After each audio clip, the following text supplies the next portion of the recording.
नमस्कार जय जगन्नाथ सांग मैंने आपण मैंने समस्ते केमती अच्छा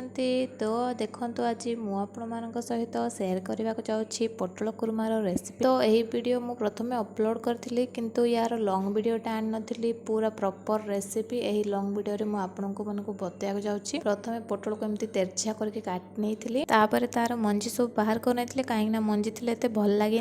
डीप फ्राए कर देती से भितर तार स्पेशल मसला भी मुझे रेडी कर देती अदा रसुण ता सहित पियाज आउ सब प्रकार गोटा गरम मसला आउ काजू को तेल रे भाजिकी से ठंडा हवा जाए छाड़ देती तार पेस्ट बनई देती से भितर तेल कड़े गरम हबार से पियाज पकई देती से जो पेस्ट को पकई देती से अल्प भाजले ही हो जाए कहीं यहाँ आगुरी ही भजा आउे पकई देती लंका गुंड ता सहित हलदी गुंड पकई टमाटो आ लुण कहीं टमाटो सीझापी लुण पकईवा निहाती दरकार साइड चूल्हे बसई देती गरम पानी कहीं जो भी तरकारी आपण मैंने गरम पानी पकाते तो तार टेस्ट किसी अलग ही लगी था से भितर पानी भी फुटी जाइथिबारु पकई देती पटल जोटा को छाणिकी रखी आउ ताको घोड़े देती भलसे से प्राय 10 ରୁ 12 मिनट कुक हो सारे देखो तार पानी पूरा मरिकी पूरा टेस्टी आउ यम्मी भी देखा खाइला बेले भी सेमती यम्मी ही होता सो आम बहुत तारीफ कले। तो आपण मैंने यही रेसिपीटी घरे बनईकी थोड़े ट्राए करूँ केमती लगे कमेंट निश्चिंत जनातु। बिरयानी व्हाइट राइस परोटा रुटी जहाँ सहित भी आपण मैंने खाई पारे। मो वीडियो सब भल लगे लाइक करूँ कमेंट करूँ शेयर करूँ आहरी भल वीडियो देखापी सब्सक्राइब करूँ।